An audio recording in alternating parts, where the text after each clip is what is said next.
Hello guys, good morning. It's 6:30 a.m.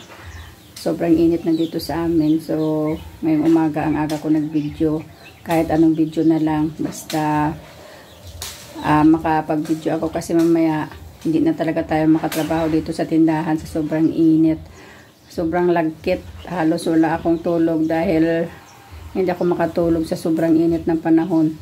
Yung buga ng electric fan is super init din. Kaya ito, maaga tayo na pa-video.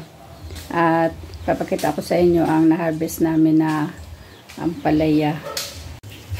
Ito yung na-harvest namin ng ampalaya doon sa tanim namin. So, diba libre na tayo ng panggulay. At ito yung nabili ko kahapon na mga paninda sa Rebiscon. Ang iba nito ay na-display ko na rin kasi may mga nabili na. Ito siya mga kasali. Ayan, may Hansel crackers. Ito sa sa isang panel hindi ako kumuha kasi ang dami ko pang stocks ng mga Lucky Me. Pero sabi nung ahente ay kukuha lang ako kahit 50 pesos para meron daw akong attendance. Kaya ito, kumuha ko na isang Skyflakes na malaki. 24 pieces ang laman. Sa ibang ito, sa ibang panel. Ito sa Rebisco kasama nung Hansel crackers. Extreme. Rebisco crackers. Tapos mayroon tayong tatlong cream stick na softie. Ito ay mabili dito sa amin. Weekly yan sila dumadaan dito every Friday. Ang booking day nila is Tuesday. Tapos itong ating bubble tea ay nilagay ko na sa garapon yung dalawang hapon. 10 pumpkin. Ito lang yung aking sa kanila. Ang binayaran natin sa kanila guys is 401. Konti lang yung binili ko sa binuking ko dun sa Rebisco kasi mag-i-stock lang yung ating mga paninda pag dadamihan natin ng booking. Yan pa ang mga natira sa aking mga in-order noong last week. Yan pa ang ating kopi ko na hindi pa natin na-display at yan mga Energin.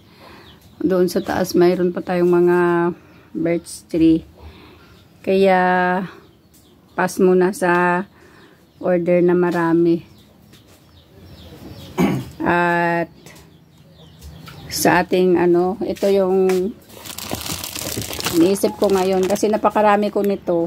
Tapos nung nag-order ako sa tindahan club, wala akong order na ganito. Pero mayroon silang isinama doon sa aking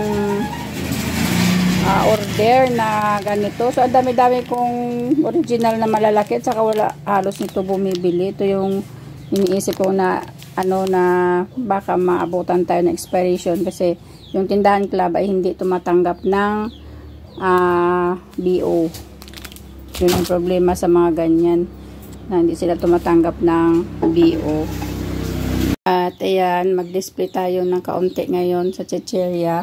Yung ating soft drinks na swakto ay konti na lang, walang Sprite. Konti lang yung Royal, tapos wala akong Cobra. Yan na lang yung aking Sting. Titingnan natin mamaya kung makaalis tayo at makabili. So, dilata naman. Yan lang yung aking dilata. Kung napapansin nyo guys, yung aking mga dilata ay kumunti. Kasi, hindi talaga ako bumili ng marami. Di gaya dati na bumibili ako ng marami. Ngayon, pag nabili ako 6, kasi tingnan nyo yung aking Lucky 7 nung kumuha ko ng isang karton. Hanggang ngayon, andyan pa siya. Wala na halos bumibili ng dilata dito sa akin. At ewan ko kasi maraming isda ngayon. At siguro ayaw nila kumain kasi nga mainit yung panahon. Kahit yung ating noodles, ayan. Ngayong week wala akong binili. Yun nga yung panel na dumaan na kumuha lang ako ng isang Skyflakes. Hindi talaga ako bumili ng noodles kasi hindi talaga gumagalaw yung mga noodles natin. Kahit Yung cup noodles natin, halos hindi gumalaw yan. Yung mga mabili lang ngayon, yung mga suka, toyo, yung kape, asukal, yung mga suwak lang na gatas. Yun na talaga yung mabili ngayong panahon. Ewan ko lang, hindi ko din ma-gets.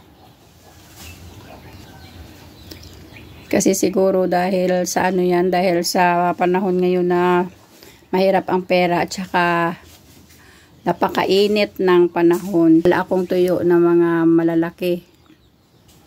Yan lang yung mga dilis lang. Halo-halo na yan dyan yung aking paninda. Kaya yun lang guys ang update ko sa inyo sa aking store ngayong araw. Na matumal talaga yung ating bintahan at pag kumuha ako sa mga ahente ay paunti-unti na lang, hindi na talaga ako kumukuha ng maramihan at marami akong uling, pero hindi rin gumalaw ang uling ko at saka mayroon pa akong 2 sako doon na naka-stack. Ayan o, marami akong uling na nandyan sa ilalim ng estante. At hanggang dito na lang mga kasari ang ating update sa inyo ngayong umaga. Sinubukan ko lang mag-video ng maaga para hindi masyadong mainit, pero pinapawisan na tayo ngayon.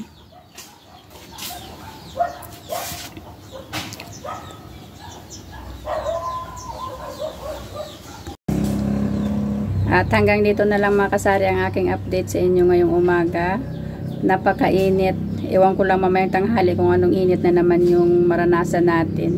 Kasi ngayon pa lang is grabe na yung naramdaman na lagkit ng katawan.